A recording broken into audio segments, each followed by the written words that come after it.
Assis par terre, appuyé à la murette dont il sentait la chaleur accumulée dans la journée le pénétrer comme un liniment, il essayait dans un effort désespéré d'échapper à l'immense tristesse. De petits coups répétés s'élevèrent dans le silence. Le bruit recommença dans le cabinet. On frappait à la porte. Bernard, sortant de son rêve, étourdi, alla ouvrir. Yasmina se trouvait devant lui. Bonjour. Et comme un signe, Yasmina laissa de côté Docteur. Je suis venue excuser Farida, qui n'est pas venue cet après-midi à son rendez-vous. Les mots banals, conventionnels, obligatoires, surprenaient comme une fausse note dans une symphonie. Mais Bernard ne pouvait lui non plus échapper au langage. L'apparition de la jeune fille avait fait naître un espoir fou, insensé, et en même temps la peur irraisonnée, la peur panique de la perdre à nouveau. Bonjour, mademoiselle. J'étais dans le jardin. Voulez-vous entrer? Et Bernard, d'un geste à peine esquissé, montrait la cour pendant que de l'autre main, il saisissait une chaise, timide et indécis. Yasmina baissa les yeux. Un nuage de pourpre passa sur la carnation délicate comme l'orage dans un ciel clair. Elle hésita.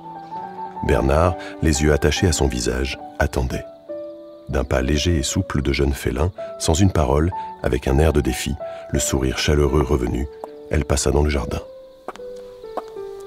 Bernard avait suivi sans un mot. Il posa la chaise devant la murette et s'assit doucement juste en face. Je suis heureux. C'est une grande joie de pouvoir bavarder avec vous. J'espérais vous rencontrer à nouveau. Oui, sans doute, vous ne vous en souvenez pas, mais... Bernard, éperdu, utilisait le langage hésitant et imprécis que l'on a lorsque, tout en bâtissant sa phrase, on ne sait pas encore quel sera le sens qu'on va lui donner.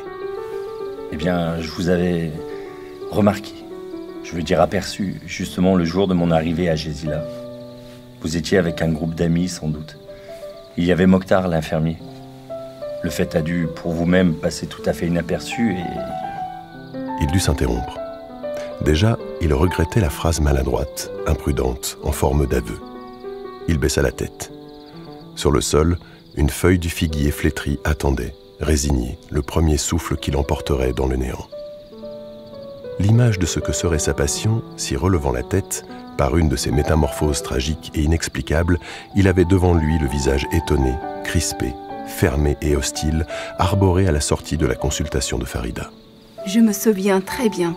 Vous êtes sorti d'une allée pour laisser passer deux pauvres vieux. Le fait est tellement inhabituel. La voix très douce, ornée d'un léger accent, était restée amicale.